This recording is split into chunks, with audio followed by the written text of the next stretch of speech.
I was so happy to see Rogan, having him on, and it was a long time coming.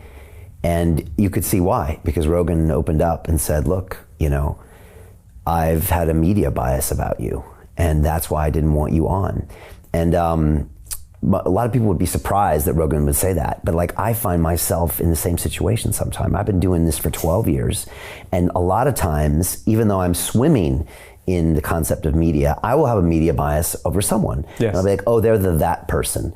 And then almost always when I sit in the chair with someone for 2 hours, I come out and I'm like, wow, that's nothing like they've been portrayed in the mainstream media whatsoever. I had the same experience with Tucker Carlson. So when I went to be interviewed by Tucker, a few people close to me weren't happy. They were saying, Aseem, this is going to undermine your credibility. There was somebody I know that referred to him as a white supremacist. And I was like, no, this doesn't, I looked stuff up. I couldn't see anything either. I know that he's been quite a polarizing character, but when I sat down with him and spoke to him off air and had a bit of time with him, and also I got the feeling as well, it's interesting, when you go to these sorts of interviews, you spend a lot of time in the green room with the makeup person and you meet his team and whatever else. And genuinely, they were so praiseworthy of him. And I think that gives you an essence of the person as well, right? And he was a really nice guy, and he was willing to listen to everything I had to say. And I said stuff that probably traditionally, or even then, he may not have necessarily agreed with about, this issue about personal responsibility versus regulation of industry. I was saying some quite lefty stuff, but he was engaged and he listened. And I was left with and then listen, and I think he's also come out. I think the other thing we need to, in this space, Brian, with all these people, again, your audience and listeners as well, is I think we shouldn't underestimate the power of people being transformed. He's come out and said that he feels ashamed about some of the stuff he said about the Iraq War and some of the views he's held on various things. And that takes courage to do that. And that tells you that it's someone that is opening up, I think, and I don't say this about Tucker because, I don't know him that well, but people know about Breaking Bad. I think there's also the Breaking Good. The capacity for evil, good and evil, that line or whatever runs through the heart of every human. And the problem is this culture we're in is activating, in terms of net effect, increasingly over the last several decades, the more negative aspects of human behavior. And what we need to do is create that shift where we move towards the more positive aspects, what it actually means to be human, or we lead the good and happy life. And that comes from ancient wisdom, from people like Buddha and Socrates. You can't lead the good, happy life unless you act from a place of virtue.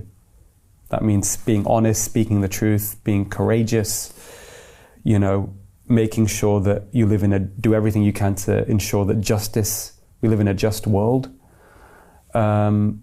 And that is the secret to health and happiness as well. But a lot of people don't know that. So we have to get that, we have to reach within ourselves and help people find that within themselves. So we create that better world. And there's a movement happening there. And I think Tucker is actually part of that movement. Wow. And you mentioned dialogue earlier, right? What did you say, that quote by Socrates? True wisdom comes only from dialogue, right? So let's approach every conversation. I do that with my patients, right? It's a shared decision making in terms of where we're going to go, in terms of what the diagnosis is and how we're going to improve their health. But I actually see every interaction I have with my patients as also something I'm learning. So let's have a conversation let's go into a conversation thinking, how do we both come out from that conversation wiser? Right. I think we achieve a greater, we get to a greater truth. And one of the reasons that social media has divided us so much is because it's the lack of a dialogue.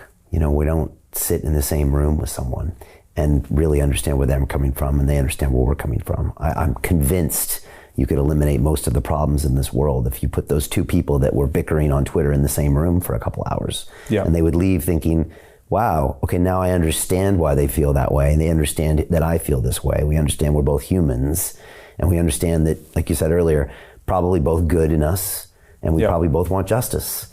And I'd like to see a lot more of that. Yeah, absolutely. What do you make of the new Twitter and Elon Musk, because it's important that I ask you, because it seems like it's becoming the new freedom of speech platform, where many of my recent guests feel like that's the only place they can release content, have conversations. Yeah, I'm so glad Elon Musk took over Twitter because of that he's allowing complete freedom of expression there. And yes, I think right now it is one of the only platforms. And of course, you've got things like Rumble, but in terms of the reach, it's huge. Facebook is terrible. By the way, interestingly, one of the Facebook partnered with drug company Merck. Remember Vioxx? Mm-hmm. They partnered with Merck to control health information and misinformation on their platform. Wow. Come on, Mark Zuckerberg, if you're watching this, please wake up. Seriously? Why? And I certainly get shadow banned. I mean, I don't have that many followers on Facebook or friends or whatever. It's like 30,000 compared to like Twitter where I'm over 500,000. But if I put a post on Facebook, I'm getting less than 100 likes on some of the stuff, which is getting thousands of likes on Twitter. So something's going on. Yeah, clearly. And Instagram as well. You should kind of shadow Instagram's a bit better. I think Yeah. there's some shadow banning going on in Instagram, but it's definitely better. But certainly Twitter is, and hopefully it'll stay that way. Yeah, I hope so too. For as long as possible. So Jim Rickards has just recorded a video that's not available to anyone in the public, and he's going to be talking about how this upcoming recession is going to be fast, it's going to be bloody, it's going to be nasty. But at the same time, he's going to show you how you can position yourself to profit from all of this chaos. Now, we've made this video only available to our viewers. Go to londonreal.tv/Jim. Watch that immediately.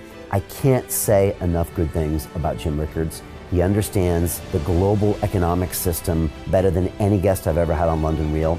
His predictions are almost uncannily true, and you can learn how to profit from his vision, from his expertise, and his understanding of economics. So go to londonreal.tv/Jim or click the link below. It's an excellent, excellent look on what's going to happen in the future and how you can position yourself to profit from that. Jim is one of the best in the business, one of my favorite guests on London Real, and he's very, very good at predicting the future and showing us all to profit from it. So click the link, and I hope you enjoy. The greedy bankers are about to do it again. In 2008, they crashed our financial system and nearly bankrupted the entire global economy. Then they received trillions of dollars in government bailouts. And after, they demanded fat bonuses paid for by you, the taxpayer.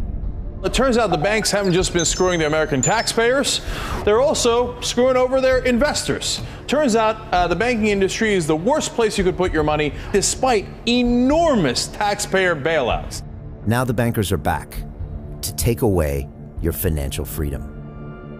They lie and tell you that cryptocurrency isn't safe.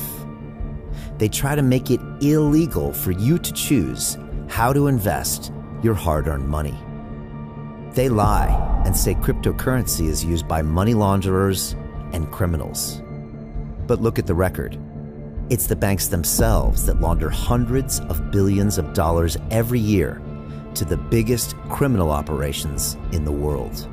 Leaked documents have revealed how some UK banks have helped criminals, money launderers and Russians under sanctions. American authorities discovered that the Sinaloa cartel moved $881 million through HSBC accounts as bank officials turned a blind eye to the illegality.